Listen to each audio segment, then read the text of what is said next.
the concept for the 974 stadium is really understanding that in a World Cup, sometimes you don't need all that many that number of stadiums. You know, and it's this idea to basically get rid of white elephants. You know, these amazing buildings which are built for nothing at the end of the day in the legacy. So we felt that we wanted to do something totally sort of new, historic, and build a building which could actually be taken away and moved to another country, as circuses did in the old time. You arrive, you set it up, you finish, and you travel onwards, and to leave the site for the city. It was basically, the idea is to say, what is the unit of transport in the world today? And it's the shipping container, which is like the Lego block of, you know, of the game. So we thought we would base the whole project on the shipping container, the modules, the modularity, and everything is either a shipping container or could be fitted into a shipping container and to be transported on a ship. So this was the basic idea that we began, and we shared this with our engineers, which are Schleich, Bergman and partners from Germany, Knut Stockhausen, which is the partner there, and I, because it's not just an architectural challenge, it's an engineering challenge as well. And so we really work closely together to develop this competition idea.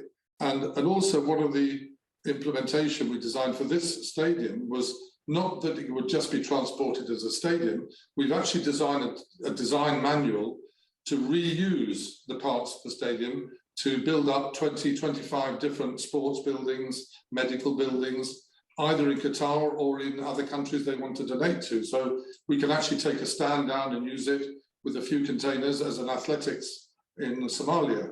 We can take some other containers and send them to other parts of Asia. So the building can actually be taken down and broken down into about 20 different buildings. When you get a design for a stadium, nearly everyone tries to do the best stadium or the most spectacular stadium, you know, because stadiums are like the cathedrals. They are big buildings, they are technologically very, very complex. And most architects just really want to do something more and more and more sort of like impressive, you know. We wanted to go the other way a little bit. We wanted to just be much more humble and develop something that was very simple in a way. The concept is very simple. It is just a structure with the containers placed like on a shelf. And actually what is quite fun is that being incredibly humble, at the end of the day, the result of the stadium from the outside and from the inside is actually quite impressive.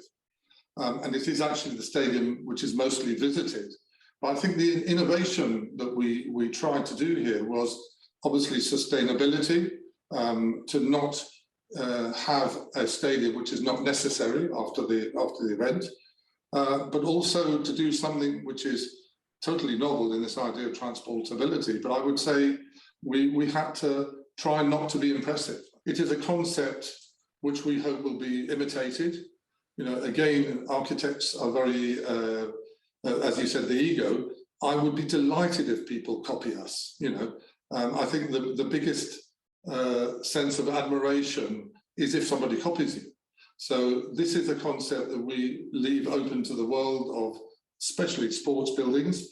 But in this, we are actually taking this now further into, especially with the pandemic, into things like hospitals or residential areas or even education areas. So we think that the concept can be taken, developed, and modified to many, many, many other sources of requirements for this sort of building.